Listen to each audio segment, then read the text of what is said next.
This podcast has been brought to you by Seeker's Guidance, the Global Islamic Seminary. Help us spread the light of prophetic guidance to millions around the world by becoming a monthly supporter. Make a small donation at seekersguidance.org/donate.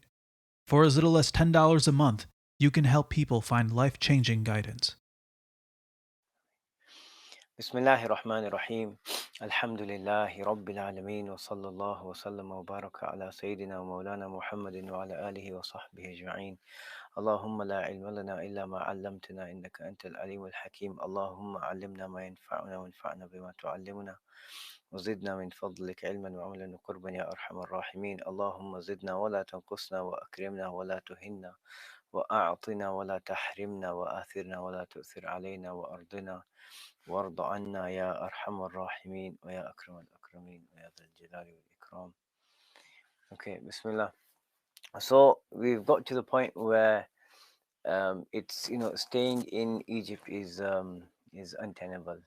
So Allah Subhanahu wa Taala gives the command to Sayyidina Musa to take Bani Isra'il out of Egypt, and this was the intention all along. Allah Subhanahu wa Taala, this was the purpose. So that Sayyidina Musa was sent for, to guide them and to guide them out of whatever issues they had, to belief in Allah Subhanahu wa Taala and good deeds, and to guide them out of this tyranny that they were experiencing, to freedom, right? And this you'll see, this is an interesting ayah. Let's look at this ayah. This is in the beginning of Surah Al-Qasas, where Allah Subhanahu wa Taala said, وَنُرِيدُ أَن نَمُنَّ عَلَى الَّذِينَ اسْتُضْعِفُوا فِي الْأَرْضِ وَنَجْعَلَهُمْ أَئِمَّةً وَنَجْعَلَهُمُ الْوَارِثِينَ. Right? But it was our will to favor those who were oppressed in the land, making them models of faith as well as successors. ونمكن لهم في الأرض ونري فرعون وهامان وجنودهما منهم ما كانوا يحذرون, and through them show Fir'aun, Haman and their soldiers the fulfillment of what they feared. So what's being said here? So this is a commentary on the events of the life of Sayyidina Musa in Egypt after his return from Madian. And this is what Allah Subhanahu wa Taala said, that it was Allah's design to نريد أن نمن على الذين استضعفوا في الأرض. He wants to grant this huge unthinkable favor to those who were treated badly, treated as though they were weak in the land, and they were oppressed, right, and downtrodden in the land. And you'll find this, right? You'll find this. It's the way things go, right? That Allah Subhanahu wa Taala sometimes tests people with the opposite of what He wants their end state to be, right? Of the good. So obscurity before influence, weakness before power, right? These sorts of things. So some of the writers have said that things are hidden in their opposites, that the end result is hidden in the opposite. So you'll find that sometimes there's a lot of difficulty before a lot of ease, and this is one of the gifts of Allah Subhanahu wa Taala. As it prepares people, it tests people. Um, the same thing, even like some of the ulama have mentioned. Um, People who go to study knowledge, there's a period of time, where you're tested. Many people are tested with poverty, for example. I was speaking to one of my teachers, and he said when he was studying, um, he had a classmate from some country, very wealthy individual, but even he was tested with poverty. How? His parents were constantly, they were supporting him, they were sending him money, but at times, there were problems with the money exchange. He had to go for long periods of time without any finances, right? These sorts of things. And so it's part of the whole process that that gives people the requisite skills to be able to fulfill the end role, in the most effective way. And this is a gift from Allah Subhanahu wa Taala. So he said, he wanted to um, show his favor to those who are oppressed in the land, and to make them a imma plural of imam, And it doesn't just mean the person who leads the prayer, it means someone who is looked up to, someone who can be followed in their actions. And just generally, it's you can also understand it to mean someone who understands how to navigate life in the way that Allah subhanahu wa ta'ala sees, sees as being good. And this person navigates his life, and others can look to him and aspire to be like him, right? So I mean, you could have, for example, you could have an amazing scholar, like for example, say someone of the caliber of Imam Ibn Hajar al Asqalani, and he could just be locked away in a madrasa, basically teaching um, and writing works, and that's a huge benefit for the ummah, right? They benefit. And then you can have someone else who does this, but he's out there, and um, people are able to benefit from him, on a practical level as well as just from a theoretical level. And there's benefit like that as well, right? So this is an imam, someone's out there, right? And وَجَعَلْنَا لِلْمُتَّقِينَ imama, the dua that we make, and makers of the an imam, right? Of the leaders of the righteous, so you embody their qualities a fortiori. So, and then he says, وَنَجَعَلَهُمُ الْوَارِثِينَ, and we want to make them the heirs, right? The heirs of the land, meaning people who, after a previous dynasty, or after a previous group of people who were in power are gone, these people come next, and they are given the opportunity to have, superiority and dominance in the land, and to see how they will act, as Sayyidina Musa said, right? And he also wanted to show Fir'aun and Haman and their troops, what they were afraid of. What were they afraid of? That, they were concerned we lose our power, we lose our authority, and it's going to happen from one of the Bani Isra'il. So let's just kill all their children, kill all their male children. That was what they were worried about, and they're the steps they took. So Allah subhanahu wa ta'ala said Allah had other plans, and He wanted to show, just what you're trying to avoid. You can't escape what Allah has planned, right? You can't escape, you know, um, what lies ahead of you, right? It's kullu atin qareeb, as the Arabs say. Everything which is coming is close, whether it takes 10 years or 20 years or 50 years. It's close because it's certain to happen. That's the understanding. So what happened? So Allah subhanahu wa ta'ala said, وَأَوْحَيْنَا إِلَى مُوسَى أَنْ أَسْرِ بِعِبَادِي إِنَّكُمْ مُتَّبَعُونَ. So there are a few ayat, paraphrasing this, but let's just look at this one, from Surah Al-Shu'ara. And we revealed, and we inspired Moses, saying, leave with my servants at night, for you will surely be pursued, right? And so he said, so Allah subhanahu wa ta'ala spoke to him, Musa revealed to him. And Asri comes from the word Isra. So Sara or Surah is when you travel at night. And Isra is when you take someone on a journey at night. You take someone and make them travel at night. In other ayat, بقطع بقطع من الليل, in a part of the night, right? Not the whole. So the point was, go at night where obviously people are asleep. You know, there's not many people about. It'll be easier under the cover of darkness. You can get away. So the whole point was to get them out of Egypt in a way, and in a time frame that is quick, and it's easy to manage. And how many people left, Allah knows best, right? Allah knows best. We don't have the exact figures. You'll find in some of the narrations from that were taken from the Bible and other non-Muslim sources. Sometimes the figures are in like the hundreds of thousands, right?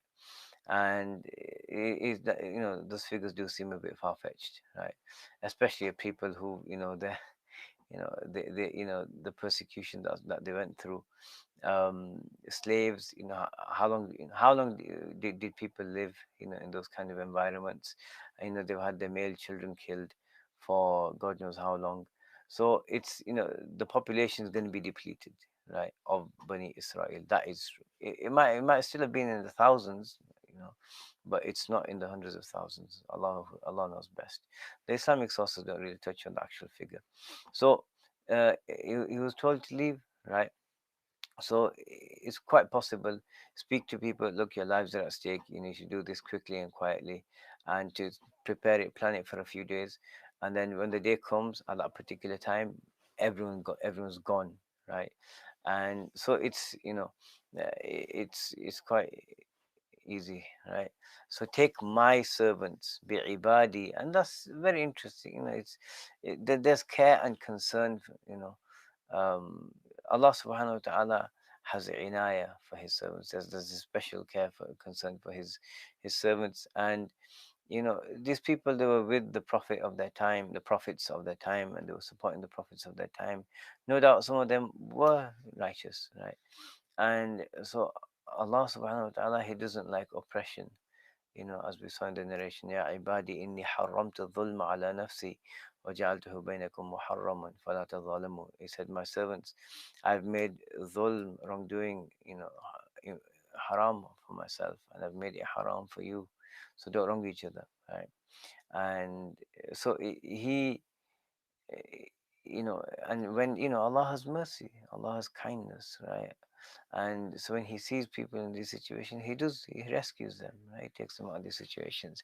It might not happen immediately, because, for certain, goals and plans that Allah subhanahu wa ta'ala wants to bring about, but it does happen.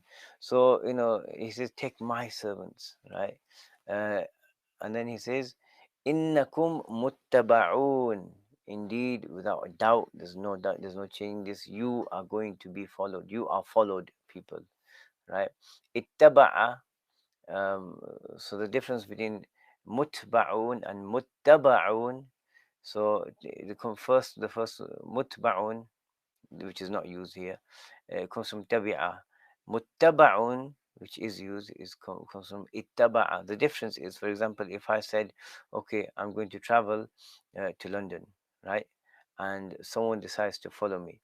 So if he knows I'm going to London and I arrive in London, say, 5 hours from now, and he arrives, say, 8 hours from now, he might take a different route, right? I might go the motorway, he might take a different route.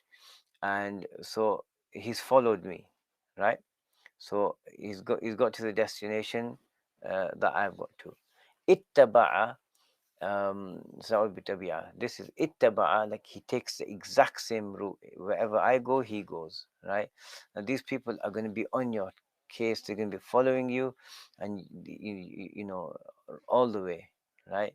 With intent and purpose and effort and planning, and with all their might and main, they are going to be following you. So it's very important to see, understand how this goes. So just the level of worry as well, like these people were slaves. You have to understand the slave um, mentality, the mentality that a slave gradually takes on, right?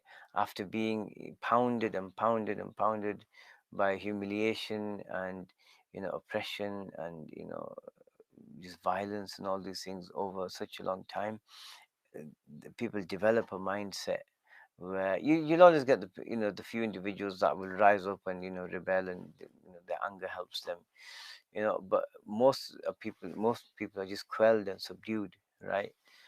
So there's this mindset that, what if they catch up with us, what are we going to do, so there's that general fear that's happening, right? So Allah subhanahu wa ta'ala said, do it at night quietly, to make it easier for them as well, although they'll still be concerned. Don't just march out the front gate, so it's done at night, it's done in secret. So what happened? فأرسل فرعون في المدائن حاشرين. So Fir'aun sent mobilizers to all the cities, meaning he found out straight away, right? So let's see. إن هؤلاء لشرذمة قليلون. I like that word, شرذمة. قليلون. Yeah, وإنهم لنا لغائظون وإنا لجميع حاذرون. And so he said that these outcasts are just a handful of people who have really enraged us, but we are all on alert, right? So let's just look at it. So he said, فَأَرْسَلَ فِرْعَوْنُ فِي الْمَدَائِنِ حَاشِرِينَ. So this second time where he sent people out to go get people. So obviously in the capital, you might have enough people to guard um, guard the palace and just to police the area. So but to go and chase a large number of people, it's, you need a larger group of people, larger army. And it's very possible because Bani Israel, they were slaves. What did they own, right? Not much, right? So they're going to be going on foot, right? So in the early part of the night, so they left, and they're going to be traveling on foot. There's enough time for Fir'aun to find out. The people going around the city, he might have found out a couple of hours later. Fine, go send people there, then send people there, nearby cities, like conscripts. Go get the soldiers, go get people, bring them back. Being the superpower, there'll have been resources, horses and other forms of travel. So this is what he did. So he sent people out. Go bring these people here. Remember the first time he sent people out for the magicians, and now he sent people out for soldiers. So he said, Inna ha'ula'i. So indeed, ha'ula, this group, right? It's also, there's tahqir in this, like he's addressing them as though they're worthless. He's speaking about them as though they're worthless, right? La shirzimatun qalilun. Shirzima, originally the word means small, like a small group, right?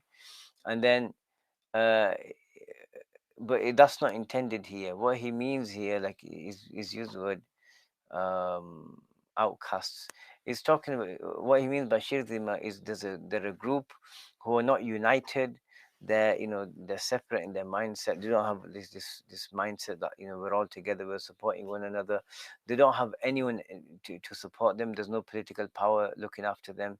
They have no allies, and it's just a, a group that is almost, though disjointed is coming to mind. So that it's a group that don't have any real unity of purpose, and they can't band it together, and there's no one else to help them either. That's what they are, and they're qalilun, they're few, right? So, compared to the populace of Egypt, they're going to be few, right? And compared to, the army that Fir'aun can, muster in this time, they're few. They're easy to deal with, right? So he's making out as though that they're worthless, like, they're inconsequential. But then he says, وَإِنَّهُمْ لَنَا لَغَائِظُونَ, and they are enraging us. غَيظ, the word ghayb is like a type of intense anger, like rage, that manifests when someone does something in front of you. As for ghadab, you can just get angry for, and you can recall something, and it can just mean getting worked up and just angry. But rage is really intense. And he said, and they are enraging us. So part of this is because he's lost control, right? And when people lose, when people have to, like tyrants, when they have to have control over every aspect of things, if things go out of their control, they can't handle the situation. So he's getting angry, right? And these people are getting angry with him, his mother, the elite, they're getting angry that, look, they've dared to defy us in this way, leaving Egypt, right? So what's the first thing that comes to mind? Right, we need to reinstate the status quo, bring them back. They have to be with us. They have to, we have to have them under us, right? So then he said, "Wa inna la jami'un hadirun," and we, all of us, we're all concerned, right? And we're wary, right? Why these people? They could do some damage to us. They could go. They could, well, firstly, there's a damage that's going to happen to their economy. Because, there's a damage that's going to happen to their lifestyle. It's based on slavery, right? And if you look historically, where, slave, like, in the America, in North America, in other places, in Europe, when slavery was rife, people, you know, it was a lifestyle, right? And people needed their slaves, right, because of the way they set their life up. Imagine tomorrow saying, okay, right, no more cars, right? How many people would resist? It's like that. Here, they have this issue now, because if these people leave, they lose so much. They lose so much wealth. They lose so much productivity. It's going to affect them. So, so Fir'aun is showing that, so we're concerned over this. We're going to go get them, right? So then what happens? فأخرجنا. So Allah subhanahu wa ta'ala gives us brief commentary on what happened to Bani Israel, what happened to them, right? Fir'awn and co. So this is in Surah uh, الشعراء, but there are similar verses in Surah Al-Dukhan. فَأَخْرَجْنَاهُمْ مِنْ جَنَّاتٍ وَعُيُونٍ. And we took them out. We lured the tyrants out of their gardens, springs, gardens, وعيون وكنوز ومقام كريم كذلك وأورثناها بني إسرائيل. So we lured the tyrants out of their gardens, springs, treasures, and splendid residences. So it was, and we awarded it all to the children of Israel. So what does it mean? فَأَخْرَجْنَاهُمْ مِنْ جَنَّاتٍ وَعُيُونٍ وَكُنُوزٍ وَمَقَامٍ كَرِيمٍ. Allah subhanahu wa ta'ala said that we took them out of their gardens, their lush verdant gardens, right? And springs, lots of water, especially in hot countries, you know. Uh, it's very important. And وَكُنُوزُ مَقَامٍ كَرِيمٍ. And their treasures and their great, you know, the best living accommodation that they have, all of these, you know, the best environment they were in, you know, the luxuries that they were in. Allah subhanahu wa ta'ala said we took them out of there. So here he's used the word Lord, as in that's why they, you know, they left and they went to follow Bani Israel, which is a possible understanding. Or you could also understand that Allah said we took them out of the, meaning we stripped them of it, right? And they died, didn't they? And so we took that, right? وَأَوْرَثْنَاهَا, no less than in that tremendous way. وَأَوْرَثْنَاهَا Bani Israel, and we bequeathed these things to Bani Israel. It doesn't mean that the properties of the people of Egypt were then given to Bani Israel. They weren't, right?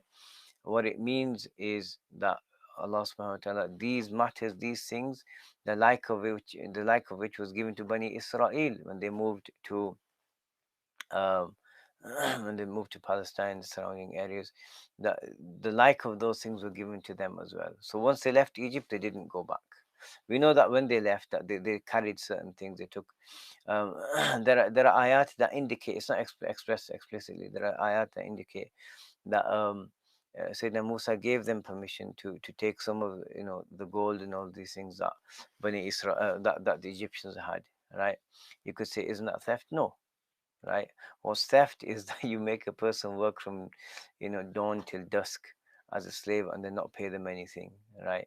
And you enslave them and you enslave their families, and, you know, so like a recuperation of losses.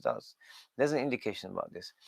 We will come to this later when we talk about the cow, the golden cow that was made. So you know, so another thing that they took the bodies of their prophets, right? So the body of Yaqub alayhi salatu wasalam and Yusuf alayhi salatu wasalam, these bodies were taken. And it seems like, as we said, there were a few centuries, maybe 3 or 4 centuries between Sayyidina Yusuf and Sayyidina Musa. It seemed like there weren't any other prophets in this period, right, for them. So they took these two bodies. How do we know that? Because they're buried in Hebron, right? They're buried with Sayyidina Ibrahim and Sayyidina Ishaq in Hebron right now. So that's what they did. They took their bodies, and so a large group of people can carry things like this. Uh, so they left. So they left for the sea, right? So what happened? Now, فَأَتْبَعُوهُمْ مُشْرِقِينَ. So they followed them, they pursued them at sunrise, right? So these people have been traveling all night, and they catch up to them near this body of water, right? So the Quran uses the word bahar, right, which is normally translated as sea. But the word bahar in the Arabic language can refer to any large body of water. So a big wide river is a bahar, a lake is a bahar, right? So, you know, the biblical term, he split the sea, or, you know, those, it's not necessarily a sea. And I believe it's the Red Sea. So if you're looking at Egypt, where it is now, um, you know, if you go further west, you've got the Red Sea. It wasn't that sea, right? It wasn't the Red Sea that was it's in all likeliness, it was a lake. It was a large lake that was in their path. So where they were fleeing, the direct route to, because they were going up towards Sinai, weren't they? Right. So, which is not where the Red Sea is. You don't go this, long-winded route for nothing. So they were going towards Sinai. So there was a large lake, and so it's called the Bahr, right? And so they're going in that direction. So Fir'aun said, Allah subhanahu wa ta'ala said that Fir'aun and his people, they followed them mushriqeen. Mushriqeen comes from word shuruq, which is the rays of the sun's light. So early morning, as soon as morning came, they were following them. فلما تراءى الجمعان قال أصحاب موسى إنا لمدركون. Look at this panic. And when both groups, when the two groups came face to face, I'll explain this shortly. The companions of Moses cried out, "We are overtaken for sure." Moses reassured them, "Absolutely not. My Lord is certainly with me. He will guide me." So what happened? So they followed them, and Fir'aun and Co. These people they might have set off in the night, or they might have set off towards sunrise, but in the morning they're on their tail, early morning, just after sunrise. فَلَمَّا تَرَاءَ الْجَمْعَانِ, when both groups, not came face to face, when both groups saw each other. So Sayyidina Musa and his people, they're here in front of this lake, this body of water, and behind them they see that Fir'aun and his people are there behind them. So they're obviously going to be coming on horses, carts, chariots, so, a means of transportation, and they're catching up to this large group that are traveling on foot. And obviously, they're not going to leave anyone behind, so they'll be going at a pace that everyone can manage, the old people, the young people, children. So they're going to get caught. And so these people, they panic, complete panic, which is not understandable, right? قال أصحاب موسى, they said, إنا لمدركون, right? Indeed, we've been caught up, right? They've caught up to us. And although the way they expressed it is that it's already happened, because they were so sure it's going to happen. So Sayyidina Musa, he says, Kalla, stop, get this idea out of your head. Inna ma'iya rabbi sayahdeen, with me is my loving Lord, he will certainly guide me. Now this is, Sayyidina Musa alayhi salatu wasalam, he's seen this in action, right? He's seen it when he left, Egypt to go to Madian. Allah took care of him. Allah took care of him there, gave him a family, gave him occupation. He's seen that Allah was with him in when he went to Fir'aun, and the miracles, were granted to him. He was with him in the incident of the magicians. And here Allah subhanahu wa ta'ala has told him, go towards the sea, do this. And he's not told exactly what's going to happen, but he's sure and confident in of himself. Allah is with me, meaning Allah is going to support me, help me. We won't be the losers today, right? Allah will take care of me. And this is an important point. Sometimes when you are going through these difficulties, what do? Look at past, if you want tawakkul and these things, look at past incidents where um, things seemed impossible and Allah took care of it. And everyone's got these things in their life. I don't, everyone has, right? You might forget them or seem, but there are many situations where you think, I'm going to be in trouble, or I'm going to get into some problem, and Allah subhanahu wa ta'ala just takes care of it. And one just came to mind for me. When I first went to Damascus, I had no idea what I was doing, right? I just went there, got my passport stamped, and went off. And a friend of mine had, asked a few of his friends to, help me find a place or whatever. So they said, "Oh, you need to go to the if you're gonna stay more than a month, you're gonna need to go to the police station, get the visa extended and whatever." And I had no idea of how important it was. And so I was there for a few months. I didn't go. I didn't go, and I had to come back to. So I came back to England, but so on the day, well, like um, I had no money. Right? I had a plane ticket. I didn't have enough money to buy another ticket. That's for sure. So anyway, I got to the airport, And I'm like smiling away and give the guy my passport, and he looks at me. He's like, "What's this?" I said, "It's what?" He's like, "You're supposed to go to the police station within a month of coming. Basically, you've been here illegally."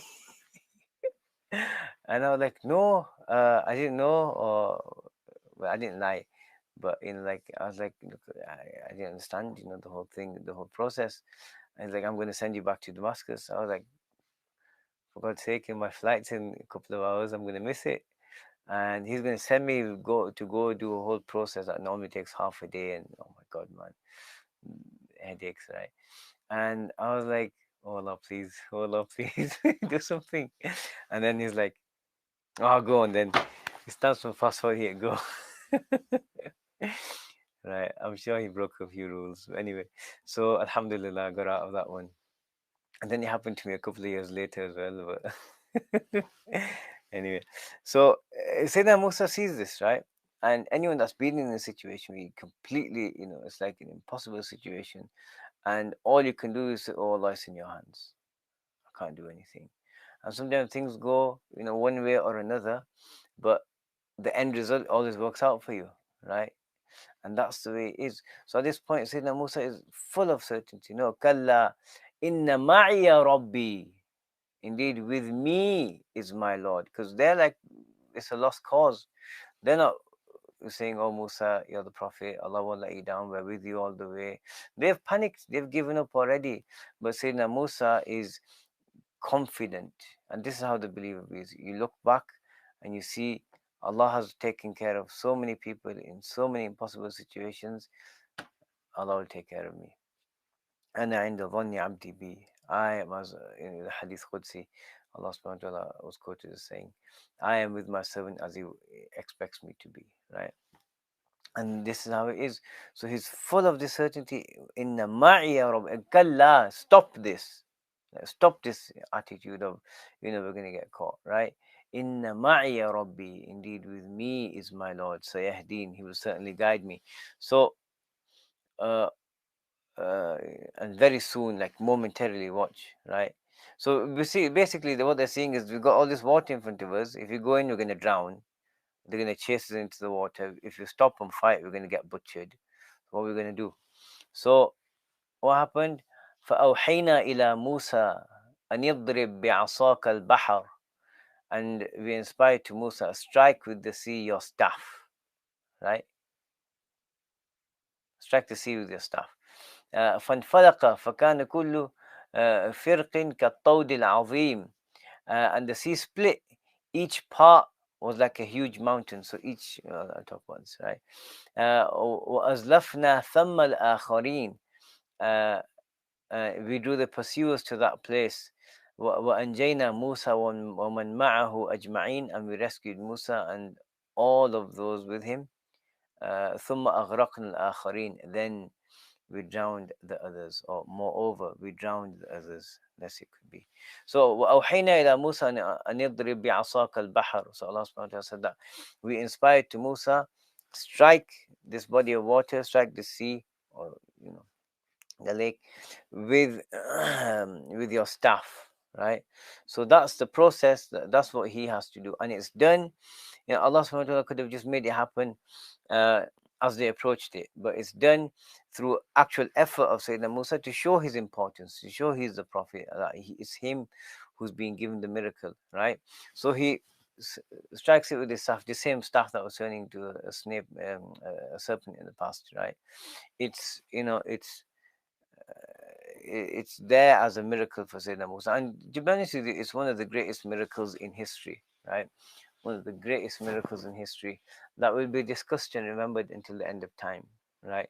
This group of people who are, almost slaughtered by these tyrants who are following them, and Allah subhanahu wa ta'ala caused this massive body of water to split, right? And then there are ayat, I haven't quoted them, but there are ayat talking about the ground being dry, right? So literally every bit of water was moved, right? So it's moved, it's parted, it's raised. And كل فرق كالطود العظيم. That every each part, where the water had split, the body of water on each side was like a huge mountain, right? Not moving, still, right? It shows that this is not a normal natural phenomenon. This is something, something that is a miracle. What more can you say, right? So he did that, and Allah subhanahu wa ta'ala split the water, split this sea or water. So it split, and uh, each side was like a huge mountain. وَأَزْلَفْنَا ثَمَّ الْآخَرِينَ, and we made the others draw closer. So what they mention is that um, the sea was split. Sayyidina Musa led Bani Isra'il through. When they got to the other side, Sayyidina Musa, as we'll see next time, Sayyidina Musa had this thought that I'm going to strike it again to close it up so they can't follow. But Allah subhanahu wa ta'ala told him, leave it still as it is, right? Because their punishment was coming. Now, there's a sign in this. Look, you're chasing people, you're trying to kill them for believing in a God who you don't believe in, but they've been getting miracle after miracle. You've been getting sign after sign, but you're still persisting. So eventually it comes, eventually they get this final reminder. Look, and you can imagine the shock and awe and amazement that they must have felt upon seeing this, but did they care? No. So final reminder, final chance. Look at this. Stop. And Allah subhanahu wa ta'ala does give reminders to people. Look at this. Stop. Reflect. But no, there's something called hawa, right? Hawa is when you persist on something, you like, right, wrong, logic, reason, you know everything goes out the window. I'm doing this, I don't care, and you just stubborn persistence on something. That was what Fir'awn and his people were affected by, right? So they dashed through, and Allah subhanahu wa ta'ala said, ثم moreover أغرقنا الآخرين, we complete. So وأنجينا موسى ومن معه أجمعين, we rescued Musa and everyone with him, right? Because of the guidance that Allah subhanahu wa ta'ala gave to Sayyidina Musa, they were all saved. And he said, and moreover, so that's something tremendous, that Allah's rescued these people from this larger group of tyrants who are better equipped, greater in numbers, able to just decimate them. But Allah subhanahu wa ta'ala rescued them. But moreover, what's greater, ثم أغرقنا الآخرين, that we completely drowned the rest of them, right? And so we look at that in more detail next time, inshallah ta'ala, because there are some elements we look at what happened with Fir'aun when he was drowning, and so we'll continue from there, inshallah. So let's have a quick look at a couple of lessons. So great things often have their roots in lowliness, right? Sometimes before being given honor, Allah subhanahu wa ta'ala tests a person with humiliation, right? Sometimes before being given power, Allah tests people with powerlessness. Why? This is to see, the great disparity between the two states. So there's more of an opportunity to, for gratitude for Allah, for people to see, like someone that's been starving. If you feed him, he's going to feel more satiation and gratitude than someone that's just not hungry, and then you feed him, right? And and then also with power, it's like you can see, you can empathize, and empathy is one of the greatest qualities you can cultivate in yourself as a human being. That you look at people, you look at their situation, and you put yourself in that situation. And that's how, this is where rahma and shafaqa and these kind attributes that Islam encourages come from, right? So it's someone that's been in power, if he remembers what it was like to be powerless, he's more likely to be good to those beneath him, right? Same with wealth and poverty, right? Sickness and health, all of these things. The opposites are, there's benefits and blessings in them, right? And okay, tyrants are enraged by a lack of total control. We've seen this again and again. And so this is a very important point to understand, that if there's that control element, then if there's any veering left or right, there's this is where, how tyrannies work, isn't it? Right? You have a particular set of parameters where you can navigate yourself within, but anything beyond that, it's not permitted. Look, read 1984, George Orwell's 1984. Good. There's this whole thing about the thought police. You can't even think certain things, right? So that kind of attitude. So just understanding these, these uh, behavior tendencies is important. Overconfidence is a weakness. Overconfidence is, the brother of arrogance, right? Because arrogance is, I am great, I am great, right? And I'm better than these people. Overconfidence, you could say ujub, right?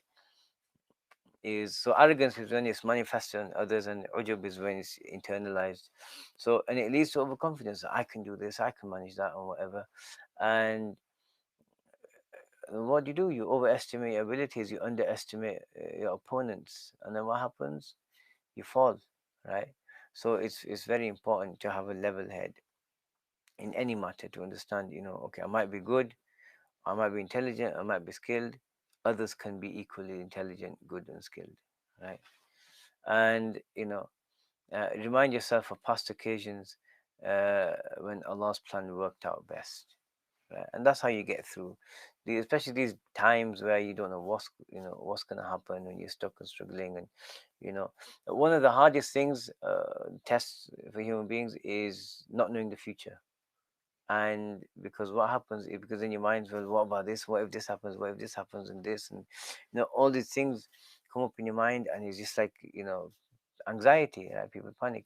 So this is the way you do it, that you look back and say, I got through that, or so and so got through that, and this person, Allah got them through that.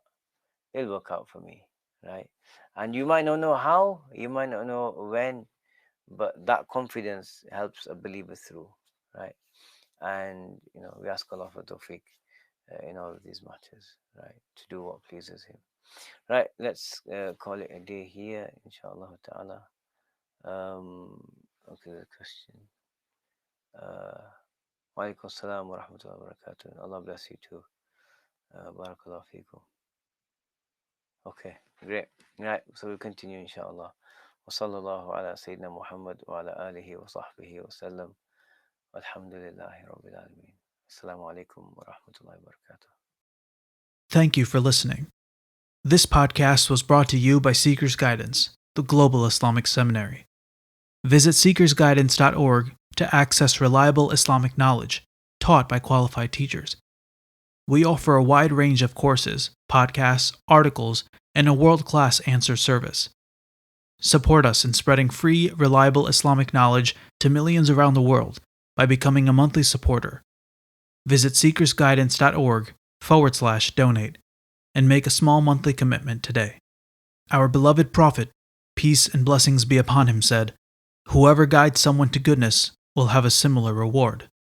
So don't forget to share this podcast and spread prophetic guidance.